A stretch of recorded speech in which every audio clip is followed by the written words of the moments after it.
Ողջունում եմ բոլորին, այսօր ունենալու ենք շատ հետաքրքիր վերլուծություն, քանի որ մենք ավարտել ենք լուսինը տներում, ես պետք է անդրադառնամ 4 հայտնիների քարտեզներին, 4 տարերքներում։ Ինչ է իրենից ներկայացնում լուսինը։ Լուսինը մեր ենթագիտակցությունն է, մեր էմոցիաները, զգացմունքները, մեր ներքին աշխարհը, մեր վախերը, եւ լուսինը մեր մայրական կերպարն է, թե ինչպիսի մայր ենք մենք եւ ինչպիսի մայր ենք ունեցել։ Ես ընտրել եմ առաջի քարտեզը Անջելինա Ջոլին, պետք է ասեմ, որ բավականին ծանր քարտեզ ունի Ջոլին եւ բարդ, եւ հետաքրքիր է, որ լուսնից դուրս են գալիս բավականին շատ ասպեկտներ, որը նշանակում է, որ լուսինը եւ իր էմոցիաներն են շատ կարեւոր իր կյանքում եւ բավականին բարդ են ու խճճված, եւ մայրական կերպարը իր համար շատ կարեւոր է, թե ինչպիսի մայր է ունեցել, որտեղ ինքը շատ կապված է եղել իր մայրիկի հետ եւ ինչպիսի մայր է ինքը։ Մենք երբ նայում ենք քարտեզը, առաջինը նայում ենք արևը, որովհետեւ արևը մեր գիտակցականն է, մեր էգոն է, եթե հետո նայում ենք լուսինը, իսկ լուսինը մեր ենթագիտակցությունն է եւ մեր հոգին է։ Այստեղ լուսինը ընկած է խոյի մեջ, խոյը պատկանում է կրակի տարերքին։ Կրակի տարերքը շատ բռնկվող է, լուսնի համար ոչ բարենպաստ, քանի որ ինքը համարվում է տղամարդկային տարերք։ Այսինքն լուսինը այստեղ չի գործում նուրբ, քնքուշ, էմոցիոնալ կամ էյֆորիկ, լուսինը այստեղ գործում է շատ հստակ, ուղիղ, միանգամից, բռնկվում է, ագրեսիա է ցուցաբերում, ընդհանրապես չի զիջում, բավականին նպատակասլաց է ու ցանկանում է հասնել ամենաբարձր կետին։ Ինչու? Որովհետև գտնվում է MC-ի վրա ամենաբարձր կետում։ Անձնական քարտեզում գտնվում է Մարսի եւ Յուպիտերի հետ։ Մարսը իհարկե համարվում է բավականին չար մոլորակ, իսկ Յուպիտերը համարվում է աջողակ մոլորակ։ Ինչ է տալիս Ջոլին։ Ջոլին այս 3 մոլորակը միասին տալիս է մեծ ամբիցիաներ, փառք, հնարավորություն է տալիս, որ ինքը հասնի այն կետին, որ կետին ուզում է։ Որովհետև Յուպիտերը որտեղ որ ընկնում է, ինքը տալիս է ավելի լայնամասշտաբ էներգետիկա։ Այս պարագայում Յուպիտերը լուսնին տալիս է, որպեսզի նա կարողանա իր մայրական էներգիան եւ իր էմոցիաներն ու ամբիցիաները սփռել ավելի լայն մասշտաբով, իսկ Մարսը տալիս է ակտիվություն, ուժ, էներգետիկա, որպեսզի լուսինը կարողանա ավելի հետաքրքիր կերպով բացվել։ Սա կարելի է ասել իր դրական կողմն է, իսկ որն է բացական կողմը։ Բացական կողմն է, որ Մարսը շատ ուժեղ է, այսինքն ճնշում է գործադրում լուսնի վրա եւ անհատը իր էմոցիաները չի կարողանում ամբողջապես ճիշտ հասկանալ, ճիշտ տալ։ Եվ այստեղ ավելի բարդ ասպեկտ ունենք քառակուսի դեպի Սատուրն, սա նշանակում է, որ բացի այն, որ նա չի կարողանում կառավարել իր էմոցիաները, մի ուրիշ կողմից էլ Սատուրնը, որը համարվում է շատ չոր ու սառը մոլորակ, խեղդում է իրեն, կոմպլեքսներ է ստեղծում, որպեսզի նա անընդհատ վերլուծի եւ վատ զգա, որ ինչ որ քայլից առաջ, ինչ որ քայլից հետո։ Բավականին բարդ ասպեկտ է, այսինքն ներքին աշխարհում բավականին ծանր իրավիճակ կարող է տիրել անհատի մոտ, որը կարող է անընդհատ ուտել իրեն։ Ջոլիի մոտ Մերկուրին, այսինքն ինտելեկտը բավականին ուժեղ դիրքում է։ Անհատը շատ խելացի է եւ միացված է այն լուսնի հետ։ Սա նշանակում է, որ Ջոլին կարողանում է շատ գեղեցիկ կերպով ներկայացնել իր խոսքը, իր անձը, իր աշխատանքը, շատ հետաքրքիր եւ գեղեցիկ մատուցել, շատ ճիշտ, շատ վերլուծական, այսինքն Ջոլին կարող է մտածել, հետո խոսել գեղեցիկ, հասանելի ու հասկանալի։ Ջոլին ունի Պլուտոնի հետ հակազդեցություն, լուսնի եւ Պլուտոնի, սա բավականին բարդ հակազդեցություն է, որը ցույց է տալիս, որ Ջոլիի մայրը բավականին իշխող, կառավարող եւ մանիպուլյացիոն կերպար է եղել, որը իհարկե իր հետքը մեծ հետքը թողել է Ջոլիի վրա։ Սա այստեղ շատ մեծ էմոցիաների կուտակում է, անընդհատ վերելքների ու վայրեջքների պահ է եւ բավականին ներքին խնդիրների ու ներքին հակամարտությունների հարցեր են։ Լուսինը ունի եռանկյունի Նեպտունի հետ, որը նույնպես շատ հետաքրքիր միություն է, սա արվեստի ճյուղ է, որը օգնել է իրեն իր դերասանական կարիերայի մեջ։ Ընդհանուր առմամբ Ջոլի քարտեզը բավականին բարդ է եւ պետք է ասեմ, որ ինչպիսին որ ինքը էմոցիոնալ աշխարհ ունի, այնպիսի մայրական էներգիա նա ստացել է, այսինքն այս բոլոր ասպեկտները, որոնք ես նշեցի, իր մայրը տվել է իրեն, այսինքն փոքր տարիքում մայրը իր կողքն է եղել, հոգ է տարել իր մասին, բավական ագրեսիվ է եղել, բավական երևացող է եղել, մայրը հնարավոր է իր կյանքում բավականին հեղինակային է եղել, որովհետև Յուպիտերի հետ է Լուսինը, շատ ուժեղ էներգետիկա եւ ուժ է ունեցել։ Այն նույն բանը չես կարող ասել նրա հոր մասին, հայրիկի մասին, բայց կարող եմ ասել, որ մայրը շատ կարևոր դերակատարություն է ունեցել Ջոլիի կյանքում։ Եվ արվեստային էներգիան, եւ մանիպուլյացիան, եւ հետաքրքիր խոսքը, եւ այդ ամենը նա ժառանգել է մորից եւ տեսել է մոր կողմից։ Իհարկե, սա առաջացնում է շատ բարդ հույթներ, բայց միևնույն ժամանակ իմ կարծիքով այս բարդ հոգեբանական ու բարդ ճնշման տակ Ջոլին կարողացել է զարգանալ, ենթադրում եմ։ Ինչևից է, այստեղ մենք տեսնում ենք հենց Ջոլիի կերպարը, Ջոլիի բազմաֆունկցիոնալ կերպարը, Ջոլին ունի բազմաֆունկցիոնալ ուղղություններ, որոնք հետաքրքիր են սարքում իր մայրական էներգիան, եւ նա կարողացել է ճիշտ մատուցել իր էմոցիաները, իր զգացմունքները, այնպես որ մարդիկ ընկալեն եւ տարվեն իրանով, սա ամենակարևոր կետն է։ Եթե հարցեր կլինեն Ջոլիի քարտեզի հետ կապված, խնդրում եմ կոմենտներում գրեք, ես կփորձեմ պատասխանել։ Շարունակում ենք քարտեզների վերլուծության շարքը, մյուս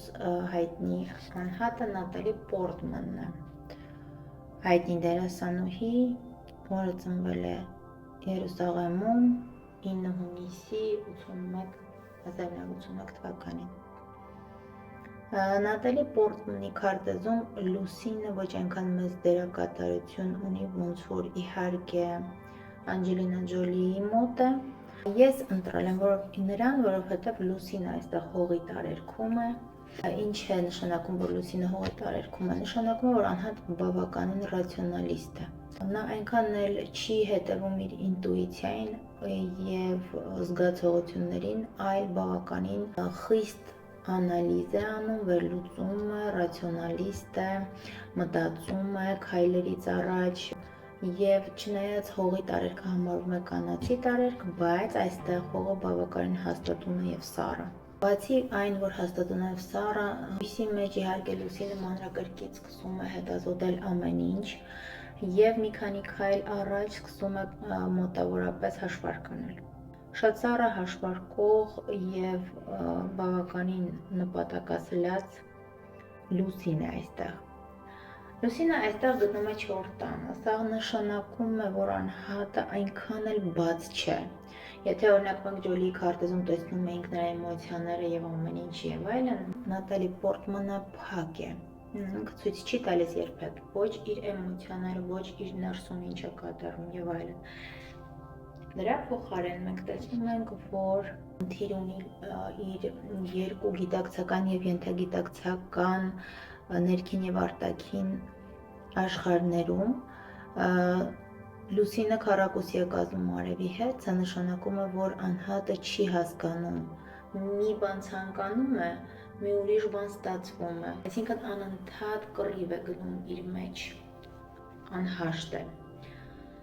Նատալին այստեղ ունի սեքստիլ Լուսին Մերկուրի եւ Լուսին Վեներա, սա նշանակում է, որ անհատը կարողանում է շատ գեղեցիկ ներկայացնել իր անձը, իր խոսքը, իր մտքերը, շատ հետաքրքիր ձևով խոսել եւ գրավել մարդկանց։ Սա նույնպես դերասանական արվեստի համար շատ կարեւոր է։ Իհարկե, այստեղ Վեներան եւ Մերկուրին, քանի որ գտնվում են խեցգետնի մեջ, ջրի տարերք է, սա նշանակում է, որ անհատը բավականին խոսելուց բավականին էմոցիոնալ է, այսինքն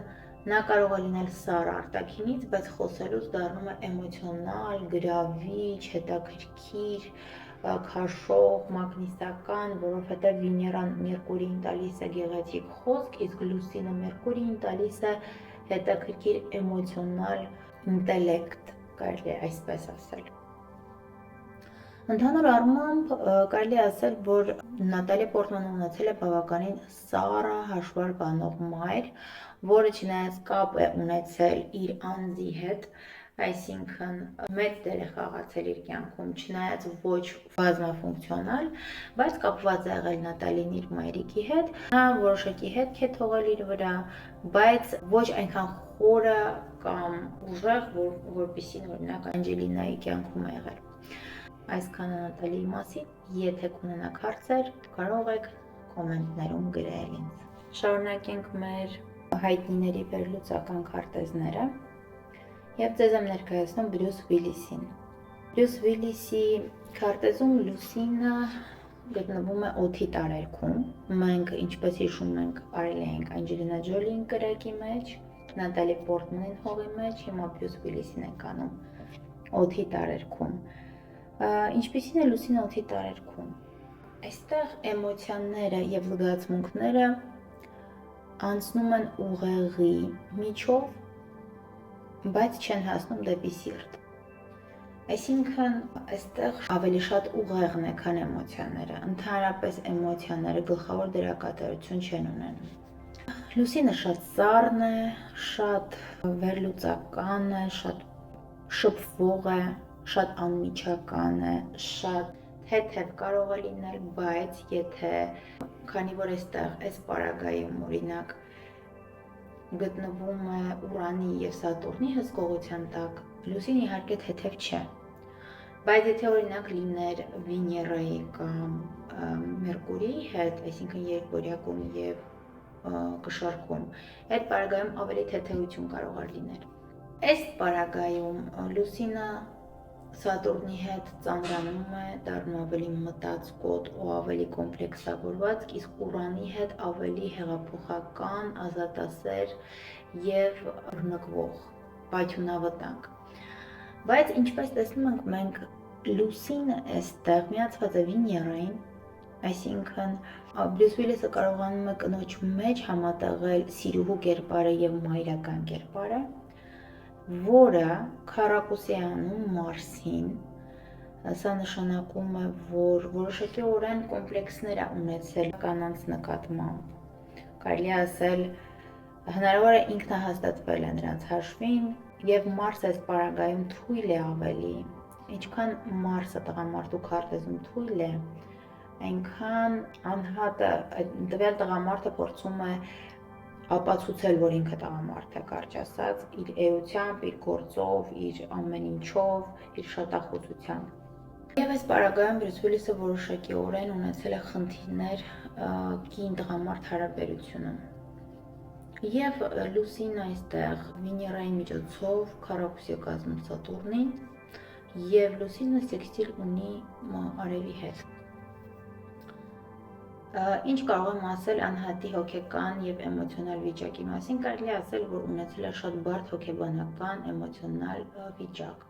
Առաջին հերթին շատ սառ է, ինքը իրան չի հասկանում, չի տեսնում, չի զգում, այսինքն իր համար ամոթ է էմոցիաները, ամոթ է, որ ինքը զգացմունք ցույց տա կնոջ նկատմամբ, կոմպլեքսավորված շատ հարցեր կան։ Եվ այդ ամենը իհարկե գալիս է իր մայրական կերպարից։ Մայրը բավականին սառնասիրտ, ոչ էմոցիոնալ կին է եղել, եւ դրա հաշվին Բրյուսը չի ստացել այդ մայրական խնամքն ու այդ ամենը։ Դրա հետ մեկտեղ մայրը նաեւ նրան ճնշել է որպես տղամարդ, որպես տղա, եւ դա շատ մեծ խնդիրներ է առաջացել։ Մենք այստեղ ունենք կոմբինացիա մեծ տau կվադրատ, որը դուրս է գալիս Վեներայից, Մարս ու Սատուրն։ Ընդհանուր առմամբ Վիլիսի քարտեզում կանացի կերպարները բոլոր վնասված են։ Ինքը բավականին ծանր հոգեբանական ու էմոցիոնալ դիրներ ունի իր մեջ։ Հնարավոր է դա է պատճառը, որ իհարկե հիմա ինքը ունի հիվանդություն հիշողության։ Ինչ կարող եմ էլ ավելացնել, Բրյուս Վիլիսի համար շատ մեծ դեր է կատարել իր փառքը։ այստեղ տեսնում ենք, որ Յուպիտերը գտնվում է MC-ի վրա, բայց դա իհարկե մեր նպատակը չէր նայելը, մեր նպատակն է Լուսինն ու Վեներան նայել օդի տարերքում։ Այս պարագայում ես կարծում եմ, որ Լուսինը ամբողջապես պատկանում է օդի տարերքի իր էներգիային, որովհետև շատ սառն է, շատ ոչ մի ձևի, չի կարողանում արտահայտել։ Նույնիսկ ես հիշում եմ կինոներ կան Բրյուս Վիլիսի կատարմամբ, երբ որ ես այդ էմոցիոնալ սառնությունը զգացել եմ իրենից ու ինձ թվացել է, որ ինքը խաղում է այսի սառն մարդ, բայց արդյունքում ես երբ տեսա քարտեզը, ես հասկացա, որ դա ինքն է հենց։ Այսինքն ինքը այդպիսի սառը մարդ է, սառը էմոցիոնալ, ոչ զգացմունքային անհատ է։ Բայց ընդհանուր առմամբ մենք հիմա փորձում ենք քննարկենք էմոցիաները տվյալ մարդկանց ու վերլուծումը։ Ուղղակի այս պահին կարծես հասկանում ես մարդկանց բարերքների փոփոխությունները, կրակ օրինակ տաքություն է տալի, օդը սառնություն է տալի, ջուրը ավելի ճկունություն ու ինտուիցիա տալի, սա ոնց որ կարողանաս ընկալել ու հասկանալ։ Շատ հետաքրքիր է ընդհանուր։ Եթե հարցեր կունենաք, ուղղորդեք ինձ, մենք կքննարկենք կոմենտներում։ Մեզ մնաց ջրի տարերքի Լուսինը եւ շատ երկար փնտրելուց հետո ես գտա Կիանու Ռիվսին։ Կիանու Ռիվսը ծնվել է 2 սեպտեմբերի 1964 թիվ եւ կոնկրետ հստակ ժամը շատ բնական է։ Պետք է ասեմ, որ Կիանու Ռիվսը ունի բավականին նուրբ քարտեզ։ Իհարկե իր արտաքինի հետ չես ասի, որ դա կապ ունի, բայց իր էմոցիոնալ դաշտը զգացվում է, որ շատ նուրբ է։ Բավականին էմոցիոնալ եւ բարդ հոգեվիճակ ունեցող անձնավորություն է Կիանուն։ Շատ մոլորակներ բաշխված են հողի ու ջրի միջև։ Ոչ միայն շատ, այլ բոլորը գրեթե եւ շատ քիչ է լինում այսպես, որ երկու տարերքի միջև բաշխված լինի քարտեզը ընդհանրապես։ Այս պարագայում նրա մոտ հողի եւ ջրի մեջ է բաշխված։ Կանացի հենց մոլորակները բաշխված են հենց ջրային էներգետիկայով նշանների մեջ։ Սա ավելի կանացի կերպարի մոտ է տանում, բայց արի ուտես, որ տղամարդու քարտեզի մեջ էլ կարող է այսպես լինել։ Ինչ կարող եմ ասել։ Լուսինը գտնվում է խեցգետնի մեջ, այսինքն ջրի տարերքին է պատկանում։ Խեցգետինը Լուսնի տունն է, այսինքն Լուսինը այստեղ իրեն զգում է շատ լավ, հանգիստ եւ կատարյալ, որովհետեւ դա իր տունն է։ Նա ամբողջապես բացվում է այստեղ, նրա էմոցիաները շատ խորն են, զգացմունքները շատ խորն են, շատ ուժեղ էմպաթներ են, կարողանում են զգալ ամեն ինչ, զգալ մարդկանց, շուրջ բոլորը, բնությունը, կենդանիներին, հագնված բոլոր խնդիրները, դիմացինին կարող են կարդալ, կարող են շատ լավ լինել մեդիումներ, էքստրասենսներ, էզոտերիկներ, որովհետև աշխարհի ամեն ինչը նրանք կարողանում են զգալ ու հասկանալ։ Այստեղ պետք է ասեմ, որ հենց Կիանուի կարմիչսկի նպատակն է եղել հենց զգալը, այսինքն էմոցիոնալ այդ զգացողությունը, որ ինքը ապրի ու հասկանա։ Ինձ թվում է ինքը բավականին իր կյանքի ընթացքում ես ամբողջապես չեմ տիրապետում իր կյանքի ինֆորմացիային, բայց գիտեմ, որ բավականին վերելքներ եւ վայրեջքներ է ունեցել հենց էմոցիոնալ ֆոնի, հենց իր անձնական կյանքի հետ կապված,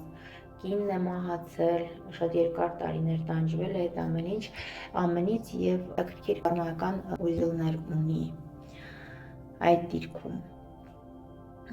Լուսինը շատ ուժեղ է, այսինքն մայրական կերպար է, էմոցիաները ընդհանրապես Կիանուի կյանքում շատ մեծ դեր են խաղացել, ոչ միայն լուսնային էներգիան, այլ նաև Վեներաները, այսինքն կանայք հենց։ Լուսնից դուրս չեն գալիս ոչ մի քառակուսիներ, այսինքն խնդիրներ, որպես այդպեսին իր էմոցիոնալ դաշտը չունի։ Կիանուն շատ լավ էմպաթ է, ինքը շատ լավ է զգում եւ հասկանում է շատ ավելի խորը, քան ուղղակի մարդիկ հասկանում են։ Եվ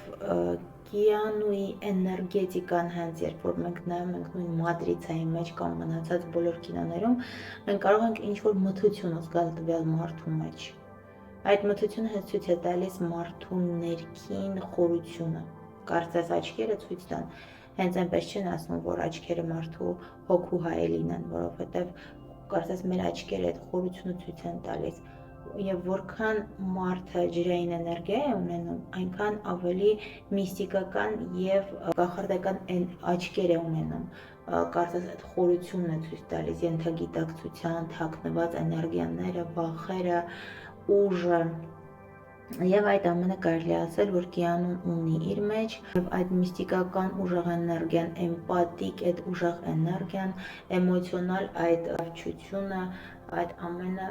լավ ներկայացնում է մարդկանց եւ իր ֆիլմերի միջոցով, եւ իր անձի, եւ իր կյանքի, եւ իր մարդկային կերպարի, որովհետեւ էմպաթները,